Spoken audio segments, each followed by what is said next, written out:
Welcome to another Wide Flank Dev Talk. Today we have the pleasure of being joined by Adam Atomic Saltsman, who co-founded boutique publisher and developer Finji. He started making web games again last fall using the PICO 8 fantasy console. Dust Bunny is his 12th full PICO 8 release since October. Sean, did you play and beat Dust Bunny yet? Yeah, I surely did. Last night in preparation for the show, I was like, I gotta finish these boards. But truly, like when it finally like rolled, I don't want to get too into it, because I want to talk about Dust Bunny with you, Adam. And Adam, welcome to the show. Thanks for coming on. Thank you. Happy to be here. It was great. Heck yeah. We'll get deeper into PICO 8. We'll get deeper into Dust Bunny, but I wanted to start with talking about PICO 8 more broadly as a development environment, as like a play environment. So the first thing I want to pose to you is, how would you describe PICO 8 to the lay person? Oh, yeah. I feel like I go with more or less what the creator Joseph White would say, which is, this is a fantasy console. So it's sort of like almost like an old computer, but somehow self-contained in like one little app that sits on your desktop and does what it does. Mm-hmm. But even then, I feel like it's a little. I never know if anybody really gets like what that is or what that means in a way, because sure. It's the experience is kind of like an old European computer or something. Mm-hmm. Like you just boot it up and you can press a button and start writing code that the computer can execute. Mm-hmm. And that's really cool. But then that's sort of misleading about like the funnest way to work in PICO 8, which I think I open it almost always as an art tool first. Mm-hmm. And I sort of draw the game that I want to be playing. And then I'll kind of put it on there, and then I'll switch over and start writing some code and see what I can do with that. I think my preference is just show people. I like to just show people. I could pull out my crappy old laptop and be like, it's like this. Look at here. You draw a little guy. This is the tab where you draw little guys, and this is the tab where you draw the level, and then this is where you write a really often an extremely small amount of code to make something that looks and feels a lot like a video game. And would you say you start more with like the development side of things, of like showing people like, here's what you can make with it, as opposed to like, here's the game I made? Are you curious? A little bit of both. Yeah. I think like the whole idea of like I guess back I started using it back in October. Started using it again back in October. Mm. I played with it a lot when it first became available, and this is only going to mean something to people who are already really knee deep in the PICO 8 community. Sure, but yeah. I sort of came up with the idea of the tweet cart. So the idea of writing a PICO 8 cartridge or program that fits inside of the 140 character limit on old Twitter back when it wasn't the worst website ever. That was something that I sort of like pioneered in the community back in the day. Mm-hmm. But then for various reasons, I sort of fell out of using it. And just last October, I was really... my friend and fellow game designer Kyle Reimergarten put out this beautiful like dungeon synth album with his friend. Cool. And as far as I can tell, they mostly made the album so that they could make the cassette tapes that they were going to use to promote the album. Cool. But it really got into my head, and it got me thinking about like, it'd be so funny if there was I'd love to play a Dark Souls game that sounded like this. It has this cool dungeon synth, like, a game where the mouse cursor would be a gauntlet, that's what it sounds like to me. But like, I'm not going to make a whole Dark Souls game. That would stress me out. So like, what could I do? And then this idea about like, it'd be funny if there was a Dark Souls game where you couldn't even move. Like all you could do is dodge roll. Sure. Like what if that's the only thing you can do? Sure. You can just dodge roll. That's everything. And that ended up being enough stuff to make a game. And then it was started thinking about making another game, And and so, but then I guess the coming out of that, and as soon as I was like kind of making like third game or fourth game, it was like, this is starting to feel like a way to talk about making games, or a way to talk about what PICO 8 can do and can do easily, because like I'm finding it really very fast. By the time I was on the third or fourth game, I was writing the same 10, 20 lines of boilerplate code and was already testing gameplay ideas and testing levels and things like that. Sure. And that felt really like a huge amount of design freedom. And it was getting me really quickly into a place where I was like, oh, this is how I like to do design. I like to do design by exploring and playing. So yeah, I've put out a couple of like carts that have sample code in them to try to just show people like, it's this easy. This is how fast, like, 20, 25 lines of code and you've got a working Sokoban game if you approach it in this specific way. And it's easy code to read, and like, isn't that cool? But also thinking about the designs that way. So trying to think about like, deliberately trying to do game designs that could have existed 40 years ago, but just don't.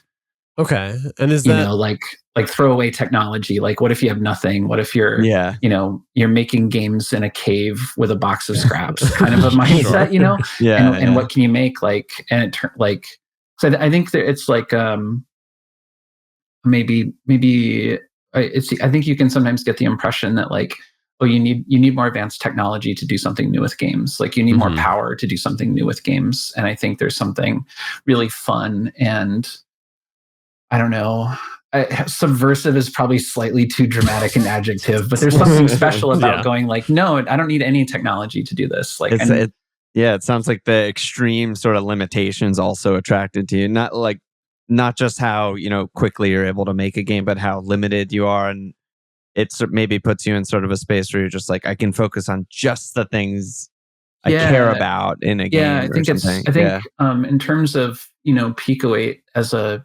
thing in and of itself, an artifact on its own, it's really, really beautiful and thoughtful about where you have freedom and where you don't, I think.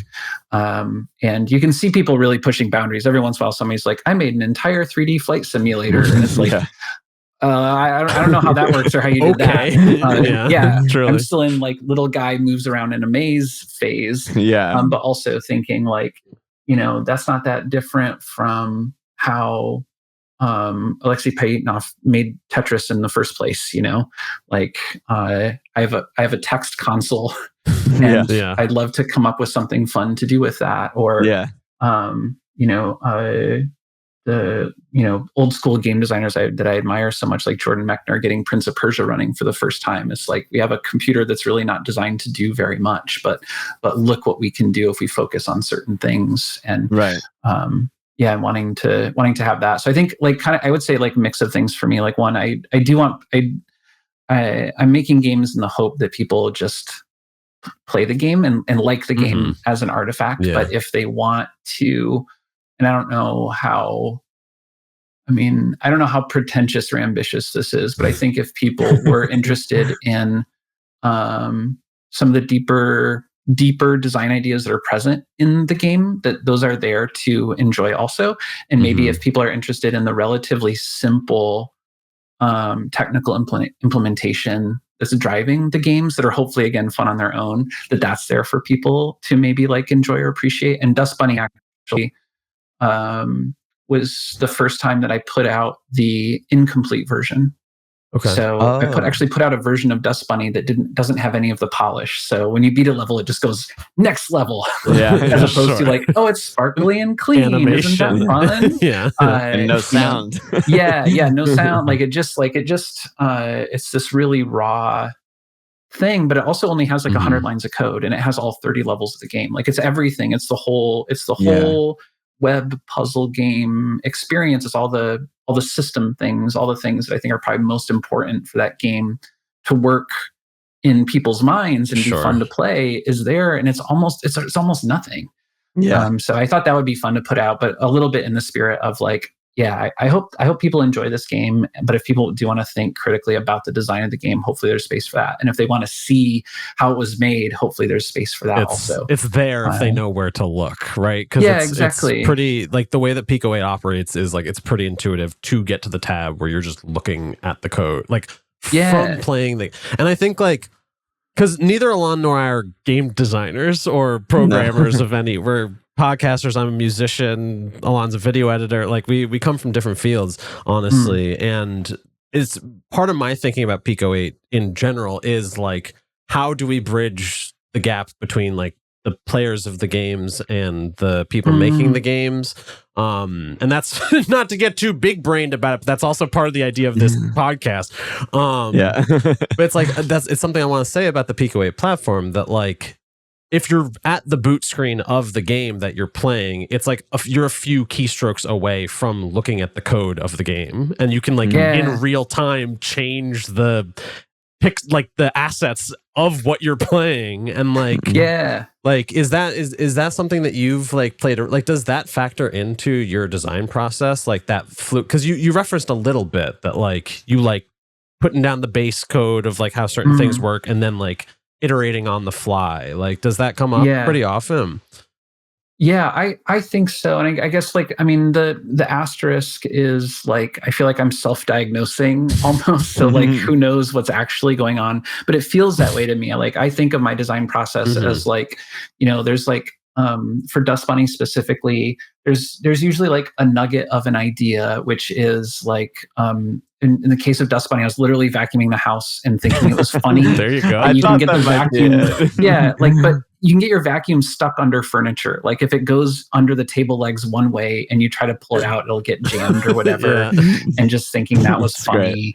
Or there's like stuff in the way and you have to go around it and whatever. And thinking like, oh, that's something. So maybe there's like, you know, maybe there's some kind of like an efficiency game there, like how few moves to clear the room or something like that. And so, you know, you sit down to get that going, and you know, in Pico 8, that's 20 minutes or something like that to get a little guy moving around when you press the buttons, and if you move onto a specific tile and there's something there, you make it go away, right? And I have a couple of like style things or convention things. That was another reason to upload this kind of half done version of Dust Bunny, is to see like, you know, what are things that you can do in Pico 8 that are really, really easy, but that afford you all of these cool opportunities. So like one of the conventions is I often leave, you can think of the Pico 8 cartridge as it has this big tile map. It has one big map where you put all of your game levels usually. And you can think of it as being broken up into screens. You know, it's roughly, the full tile map is about 8 screens wide by 4 screens tall. And I've kind of gotten into the habit of leaving the first screen empty. Because you can either put the title screen in there, or you can just leave it empty. And then I'll copy the level data from a level into that empty screen every time you load the level. Oh, okay. And it lets you do a bunch of cool kind of things. So if you like, I do a lot of these games that use the tile map really heavily. So in Dust Bunny, when you're erasing the dust, it's just deleting it from the tile map. So if you want to restart the level and you've wiped out your level data by playing the game at all, now you're kind of backed into a corner. But if your basic game loop is just grabbing clean level data and blomping it into that first screen, now all your game logic runs in that first screen. You're not even moving around the map really. It simplifies a lot of the things that you want to do, and it lets you have destructive gameplay but have really, really simple code. And so I have some things, I know how to do that already, so it's easy for me to do things like say like, oh, well, I don't want to author where all the dust goes. So if you load in dust, randomize the dust tile. But I'm already scanning the level. Or if I wanted to say, where does the player start? Well, I just put the player sprite in the level wherever I want it to start. When I'm copying that level data over, I notice where the player is, and I plop them in. So that kind of thing is really quick and easy to set up, and I can get the bunny moving around and doing things. And then I really do think of the process as like,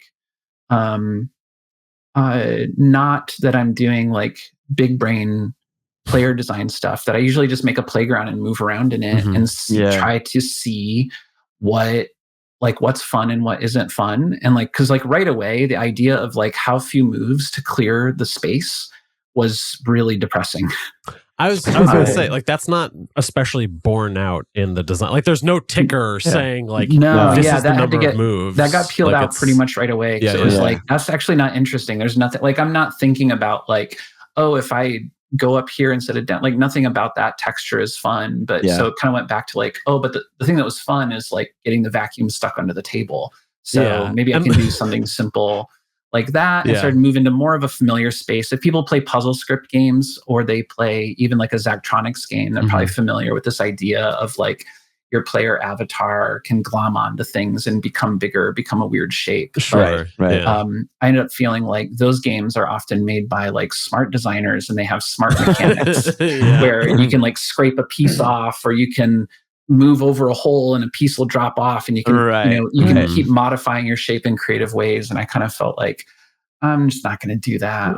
I'm just going to do this the stupid people version, kind of simple. It's not stupid. It's simple. It's elegant. It's elegant. I'll try to be more elegant. Yeah, the levels are also small enough that like, I don't know, it's nothing to just like restart. Like that's kind of like how it feels like you're supposed to play, is like go in like, probably not that, start again. This shape. And part of that is like I think one of these other like this like wanting to be flexible. Like I like starting with a strong idea, but I really love being flexible in design, because like I got to a point in Dust Bunny where it's like, well, this is one of these Sokoban games, so those usually have an undo button. And making undo is really boring. So I just didn't want to do it. So it was like, well, the levels need to be smaller. If you're starting over, it needs to be like, exactly. That needs to feel okay. That needs to be okay to do, but also in a way that is nicer. If you feel like, oh, I can do a bigger level and I need undo to do that, now it takes longer to get through the level and get the little tote bag of like sparkles when you beat the level. Or, I want to go back to a certain point in this level. Undo. Like there's a certain amount of undos where you're just like not doing it anymore. You're just going to reset the level anyway. It seems like the space of experimentation kind of like shrinks, like from a play level of like, as opposed to like the way that the game currently operates is very much just like Alon was describing. You just are like, what if I try this? Not that. What if I try that? And even if you do create one of those unwieldy vacuum getting caught under your couch shapes, as soon as that happens, it's like, oh, okay. Like you're like, all right, well, I learned that. Now I'm going to try and go like this pathway. Like and there's still trade-offs. There's still a couple of places, I think, on a couple of levels where you just go, oh, I didn't mean to touch that. That happened. But the trade-off was I stayed motivated and interested in making the game, so it actually got done. And I liked that pressure, though. I thought that was a cool pressure on the level design, was like, whatever the solution is, it does need to be kind of short. Like I want, even if you can't figure out what that short solution is, I think that's like, that's a positive pressure on this, is I don't want it to be long and elaborate and so on and so forth. And I do really like puzzles. Like you were saying, like I just have a soft spot for, and a predilection, I think, for game designs and puzzle designs where you like, you poke it and you see what it does. And that's kind of like, that's how I like to do the level design and the game design on the game to begin with, but partly because I like that kind of fun as a player. And I think people also kind of like that kind of fun a little more than they think, maybe. And so I felt like, like restarting the level has a little bit of like, now this is like a dive-in game. This is like a jump in with both feet. I was going to ask about diving in, because we both played a bunch of your other games on itch, and some of them I was just like, I just don't get it. Like Cave of Cards, I just like straight up couldn't figure it out. And I noticed like, none of your games have like any sort of instructions. They're all sort of like built to be dive-in games, which I really respect. But like, how conscious of that were you? Like, is that something you really wanted to like sort of have a through line in all the games? Like that's the style? Yes, and because I think the way the games proceed and how they handle that is definitely varies from game to game. So I think some things like the first game, the more Dark Souls-y game, Rat Dreams, as like I think when you turn it on, it's just baked into the brickwork of the level. It just says, this button does this button does this. Because no part of that game's fun is supposed to be like, what does this button do? That's not intended to be one of the things that you figure out or learn. But some of the other games might be like, don't worry, this button does this, I'm not going to tell you what the other button's for yet because you don't need it yet. You don't use it yet. Some of the games, both buttons do the same thing. And what they do is so obvious when you press the button that I feel like anybody who didn't understand what that was for, now they understand. And Dust Bunny, I think, is more along those lines. Where it's like, just if you mash one of these buttons, the level restarts and everybody's got that under control. But I think it's part of this idea of, I think noticing things is really fun.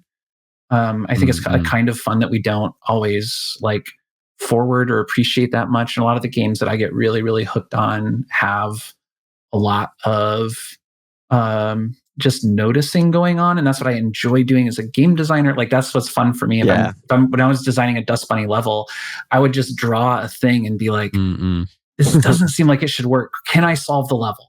And I'd go out and try different shapes, but trying different shapes, I'm not actually seeing, can I solve the level that I just, made up based on nothing because I thought maybe there might be something in there. I'm trying to see like, oh, when I look at it as a player, I see this opportunity. I think this might be something. But then now as a level designer, now I'm in a conversation, I feel like, where I'm going oh, this level is about making you think that you do it this way. But you're not supposed to. And now there's like a little joke in that level design or something. Like Celeste is a game that I think is super, super good at that kind of level design that I find really inspirational. Some of the strawberries in Celeste, you'll go into a room and it'll be like, oh, you've got to double air dash under this thing before triple wall jumping, blah, blah, blah, blah, blah. And it turns out you're just supposed to go jump, jump, jump, strawberry, leave. And like, you can't make a whole game out of that. But I feel like that feeling of like, oh, the designer was really in tune with how you feel as a player and what your worries are or what your anticipations are. Or maybe... And they're using their medium of just which block goes on which part of the grid to do a joke with you or to like communicate with you. Like that's pretty magical stuff to me. So I definitely strive for that. And I think thinking critically about how do you explain the controls to the game is a little bit part of that experience. I wouldn't go so far as to say I definitely did it correctly on every game. Sure. If there's a correct, I mean, it's just a choice. Right. But yeah, I think Cave of Cards is probably the game with the craziest learning curve out of all of them. That makes me feel way better. I think it's a pretty bonkers learning curve, but it's also like it's a love letter to a certain kind of single screen RPG, like a Desktop Dungeons or something like that, which have, those games just have crazy learning curves. And so I was wanting to think about like, so, this is a game that you'll probably wipe really fast on your first try.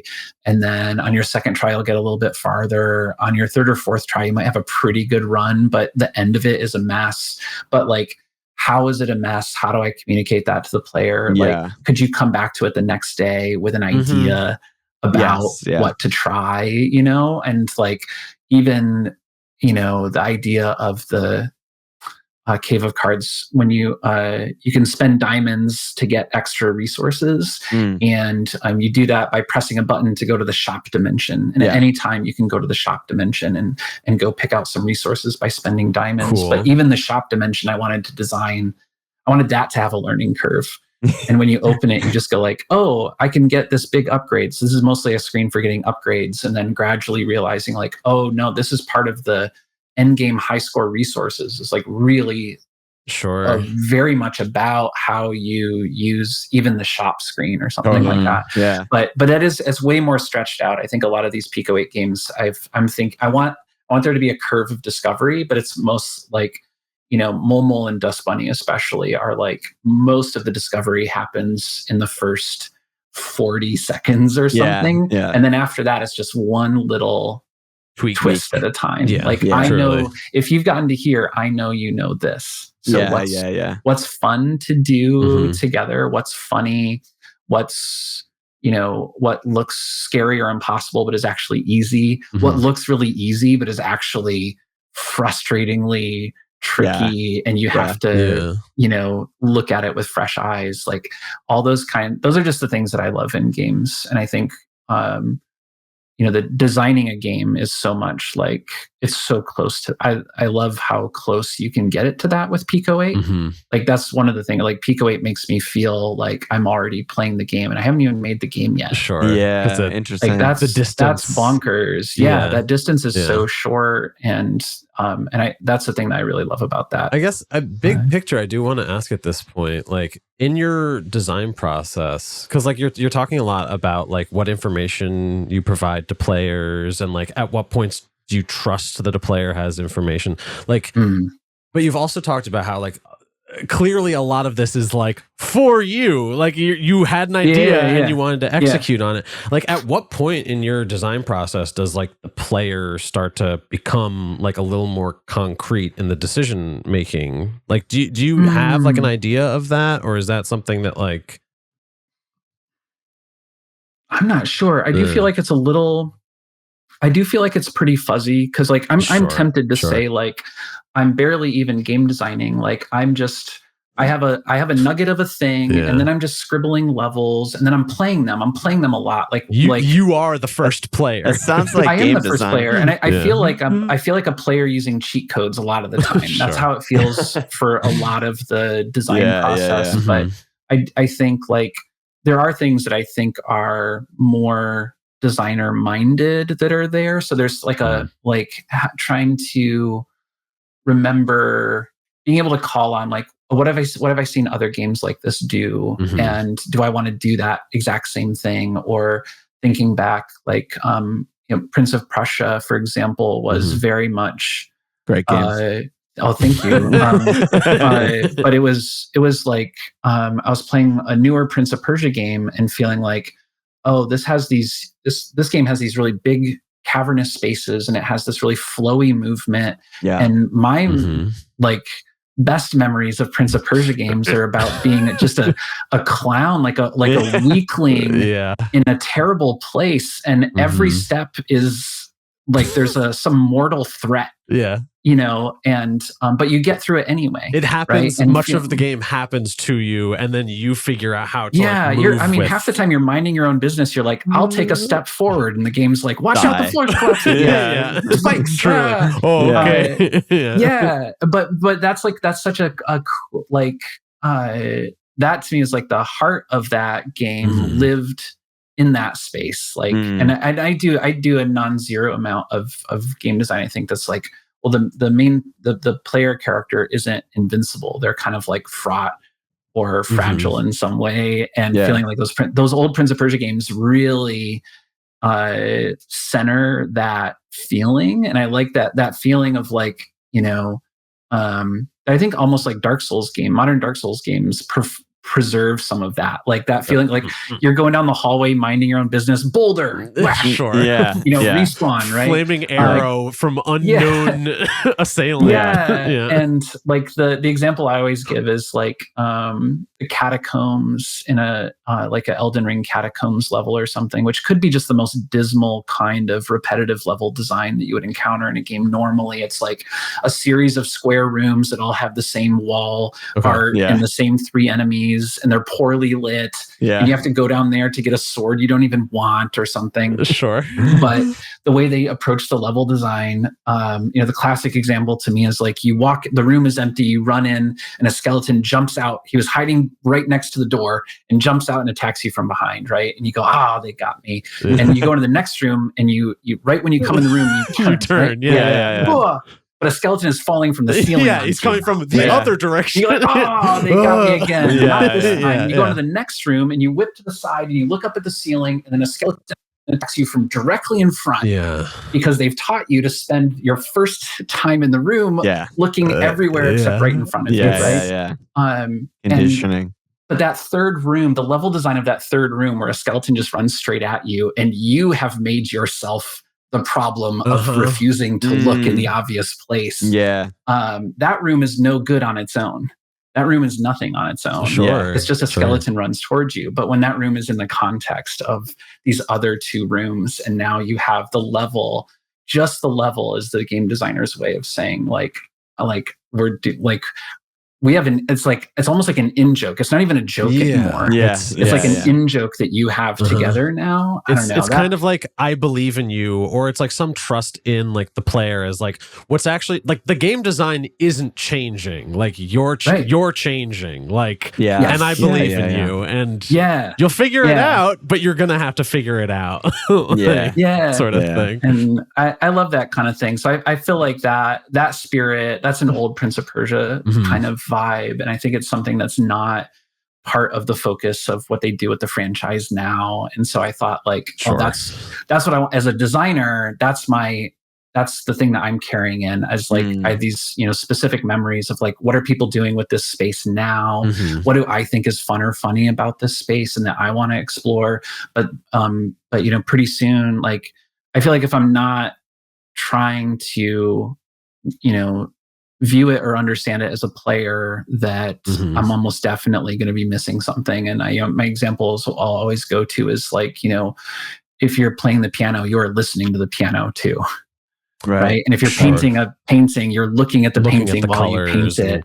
And games have this really pernicious, video games specifically have this really pernicious thing where you can be making the game without playing it for such a long time. Oh Lord. Yeah. Okay. There's other art forms that are like that, architecture to a degree and so on and so forth. But there's so many of the old, the ancient arts, like the things that make humans different from other creatures or whatever, like they almost all like it's cave painting. It's like you are present and you are making and viewing at the same time. You are doing and experiencing at the same time. And I think there is something pretty magical about PICO 8's immediacy. There we go.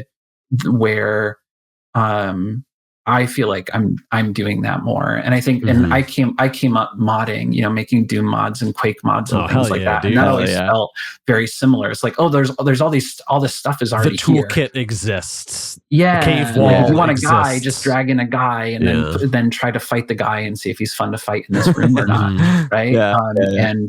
But I feel like that I like being seated in that place where it's like, I am the game designer, but I want to be so close to the player. That's all I kind of care about, sort of.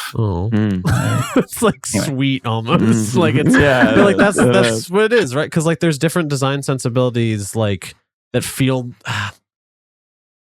There's certain design sensibilities that maybe like feel cold and like separated from the player in a way. And like there is always a designer, right? And like different game designs evoke like more of that feeling of intimacy or like playfulness. And I think I enjoy games of all stripes and games that come out of all sorts of different processes. But I always feel like I so often feel like when a skeleton jumps out of a certain hole to do a certain terrible thing to you in a Souls game or a FromSoft game, I almost never feel like that was mapped out top down and plugged into a waterfall pipeline that had a Jira ticket that put a thing in. Like I can feel that. I know what you mean. Yeah. One of the designers was just working on the castle and somebody was like, "Oh, you got just put a skeleton right there, just put him right there. Put him inside a crate and he'll explode out of the crate and kick you off the thing. It's a little empty on level 3. Just fill it out. Like, sure. It'd just be so funny to do that. And I think like that idea also, just the idea that like level design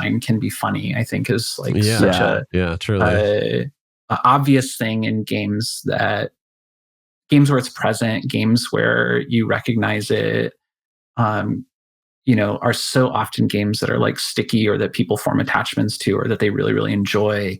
But it feels like we don't like talk about it or I don't know. Yeah. Well, I mean, you posted that like I just like zooming out at first, like you posted on Blue Sky that you're like a quarter of the way to a full UFO. This is your 12.5 at PICO game. Like, is this project something where like everything you were just talking about are sort of like the goals that you set for yourself? Like, I want to make this many number of games, release this regularly and get close to the player. Like, is that all part of this bigger PICO project, or is this more just like you're just playing it by ear and just, when you have a moment of inspiration, you're making a game about it, or, how's that?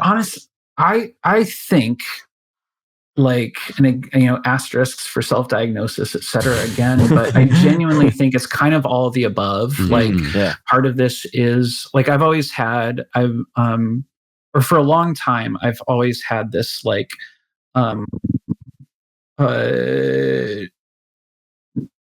feeling like if I have design opinions, if I have ideas about game design, I should be doing it. Maybe writing about it, maybe posting about it sometimes if I think it's funny or something, but that a lot of the project is doing it. So even all the way back to, Canabalt, which was 700 years ago now, that was, I was really upset. It sounds so petty. I was really upset about the level design in Mirror's Edge. So not the artwork, not the animation, but really I felt like the level design had could be done. Things could be done in a certain way to evoke certain feelings that it hadn't been done, and that I couldn't make a 3D parkour game with beautiful levels, but I could make a crappy Flash game that where you got to run around on the rooftops. And part of that was like, what am I going to do? Like, write a grumpy blog post where I'm like, this doesn't have enough, or like just make a thing that has the feeling that I want. Like I wanted Mirror's Edge to feel like Wipeout. I wanted it to feel like the dream you have where you're almost running on all fours because you think you're always about to fall over. Like I wanted it to feel like that, which is such a big ask. That's such a big ask of any game, but I wanted to make something where it was like, that's the feeling that you have. It's like, I'm barely going to make it. I'm almost going to fail. And these are like that a little bit. Like I do have, and I'm using this, I'm even using our space here to grind some of these design axes and talk about how I think it's important to, not put yourself over players as a designer, and how noticing is important. But I want to do that through the design and not solely through griping. I will also gripe about it, of course, but I do want it to be on paper. And I think, one of those things is, conventional wisdom in like indie game design and web game design and stuff like that is, you got to do lots of prototypes. You have to do lots of iterating and you have to find the fun, and only 10% of your ideas are going to be any good. And like part of this, definitely part of this is, but like, so that's what I want to do. I'd be like, well, what if 90% of your ideas are good and your process was unfair to you as an artist? And that'd be a big claim to make if you didn't have anything to back it up with, And so I kind of feel like there are definitely ways in which I think this project is a little bit of like a shot fired, but UFO 50 hit me like that too. That's how I felt when I was playing it. Was like, oh, this is what it's like to make a lot of stuff and to have fun making things and to have things be really specific and particular and weird, and lean into their weirdnesses and emphasize that and center that deeper and deeper. And if it's like, like a great example I think is from UFO 50 is Mortal, where even the level select menu is the way that it interacts with the level design and the game design of that game is really intentional and specific. Like the idea that you can go back and replay a level and see how many lives you re-earned to spend in later levels or whatever. Spoilers. Like, I got to play that one. It's so Mortal's good. One of the greats. But it's that kind of thinking about, like, calling into question, like questioning assumptions, like, oh, level select menus do a certain thing and work a certain way. But saying like, well, in my game, it has to work a little bit differently. Like UFO part of UFO 50 is, to me, is the idea that there's no such thing as boilerplate. Like, there's things that you know about already, and there's things that you don't know, but nothing is sacred. Really, like if your game doesn't need a level select menu, don't put it in a level select menu. If it doesn't need an improvement system, just don't put it in. Like, but if it's funny to add this other thing, do that. That's enough. Partly because it's fun for you, the person making the game, but also to me, that starts to poke at the idea of like, oh, you're not so different from your players. Actually, you're a lot like you are the first player. And like people in other arts talk about this all the time. Like, oh, you're getting into writing. Remember, you're the first reader too. And you need to be able to have that.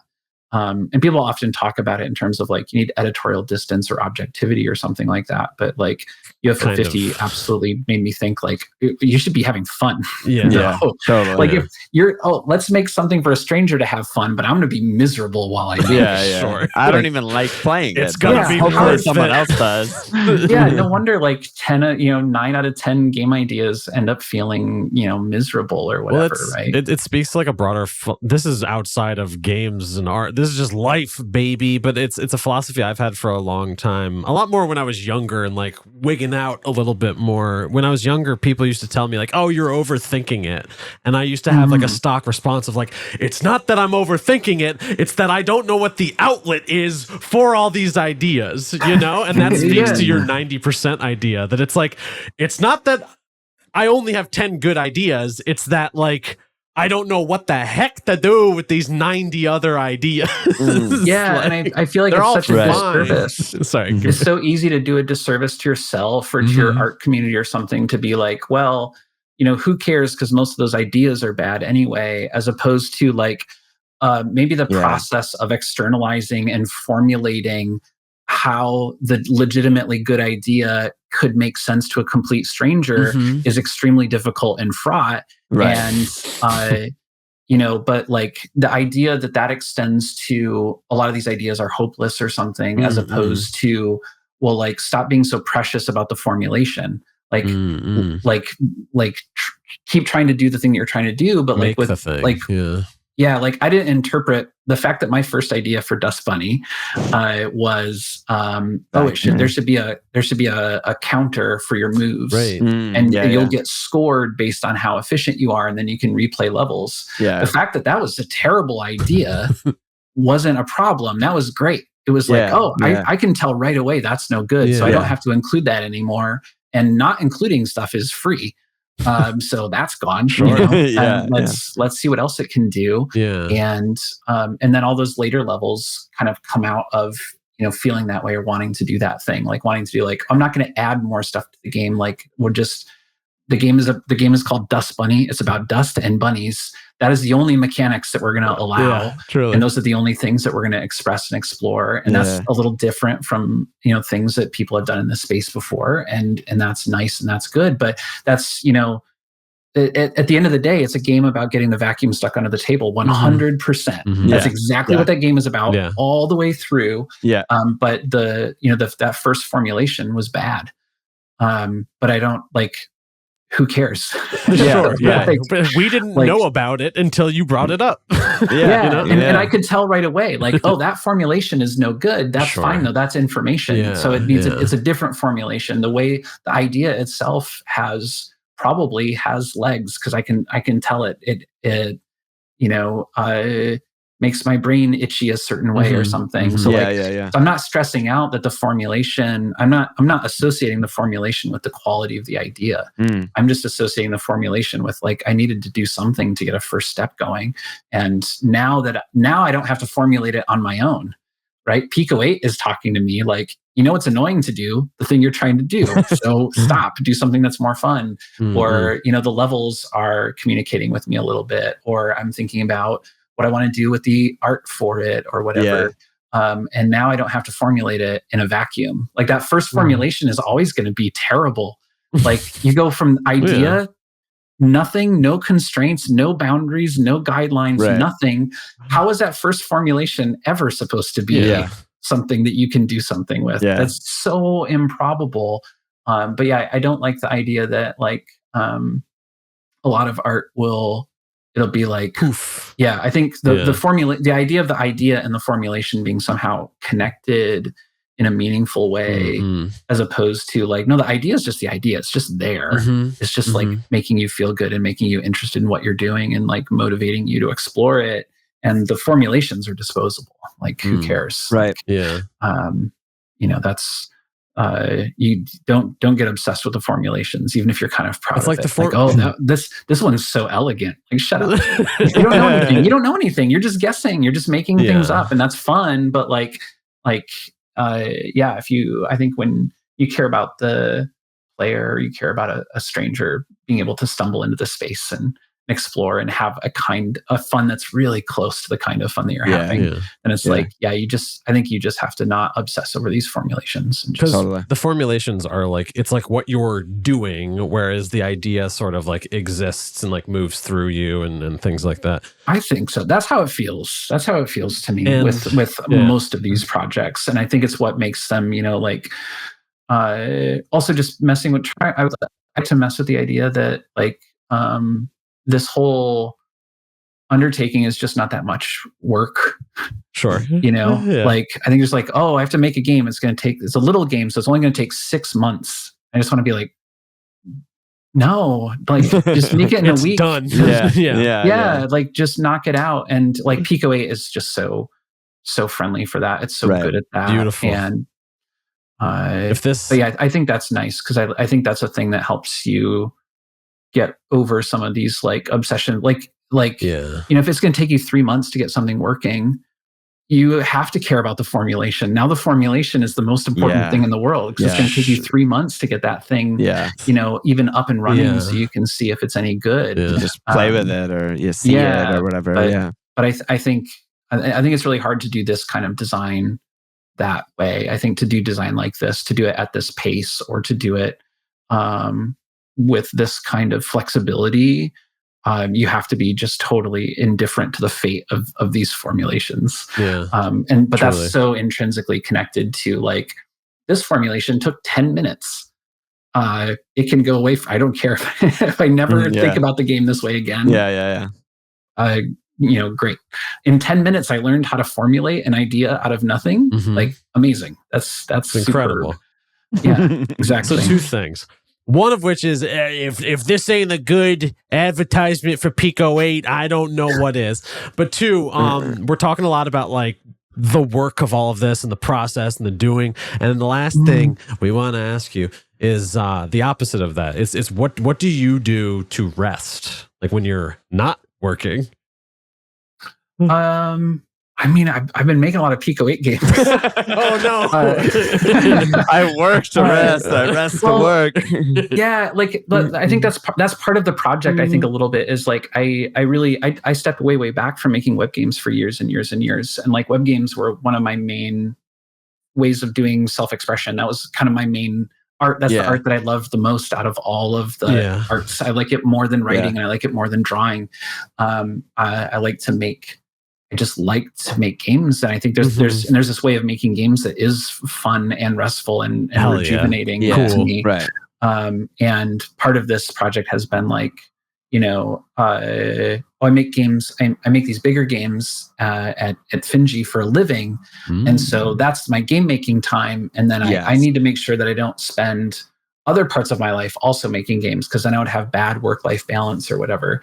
But like these games, I'm just like, I take one of our kids to soccer practice, and on the way, I'm like, I think I'm making this game about this bunny, but I don't know how to do the animation, and my 12-year-old would be like, "Oh, idiot! It's a bunny. It has to hop. What are you doing? Of course it has to hop." And I'll go like, "Oh, you're so right. Okay, have fun at practice." And I just sit in the car or sit in a camp chair, and I've got my crappy little laptop over here, and I just kind of how do I make the bunny hop? I'll just do this. And then the bunny's hopping, and I'm like, oh, this is perfect. At what age do you have to start giving the kid credit on the game? Legally? I think part of it, I feel like it's just woven into our stuff now. Like the idea of calling it Dust Bunny was my wife and partner Becca's idea. And the Mole was our 12-year-old had made a Mario Maker level that had a really cool little segment. Awesome. And I was like, that would be like a really fun little puzzle game, is about this like setting off bombs without knowing if you're actually going to get all the way through, like that bombing by feel thing. That would be really fun. And we were driving out to visit my folks or something, and I was talking to my wife Becca, and we're just like, I'll do some kind of like bombing game maybe. And she's like, well, you should be a mole. Instagram's been showing me lots of videos of moles, and they're really cute. And I'm like, Mole could be interesting, actually. So now, because we got a thing, so like moles dig through dirt, and then the bombs can blow up the rocks. But now we've got there's like a palette of materials and things here that feels kind of cool, and I want to play with that. And that led to like, oh, if there's dirt you can just move through, but if there's dirt behind a stone, you can't push the stone anymore. Right. And like, oh, so dirt is almost not an obstacle. Dirt's only an obstacle sometimes, but that just came purely out of the idea of like, there was no dirt in the game, and I drew you as a mole and was like, this is absurd. Moles only dig through dirt. They always leave a tunnel behind them. Like this is unacceptable. I think we're reaching the point where we have to wrap up, right? We have kind of a hard out. So I just want to ask really quick, where can people follow you, find your work, play your games, all that stuff? Oh yeah. It's basically at this point I would say it's mostly itch.io and Blue Sky. Okay, cool. And I'm just Adam Atomic on both of those websites, and then the work that I do with Finji. Search for Finji. It's on all of the things. And you've got actually the game dev channel on the Finji Discord has become very Pico 8 dominated. So if you wanted a little, that's what it should be. There's an increasingly busy Pico 8 community on there. Love that. Awesome. But yeah, that's the. I think that there should it be is. Sick, dude. Right. Thank you. Thanks again for coming on and hanging and talking. Yeah, thanks again for having me. I this is my again like just like we were talking about, this for me, this is like my rest and rejuvenation, I think. Is just thinking about how beautiful games are and how easy it can be to make a game, and having that be a way that you can share stuff with people, and just thinking that's really nice. Yeah. So I appreciate getting to come on and ramble about it. Happy to provide that space for you. Thanks for coming on.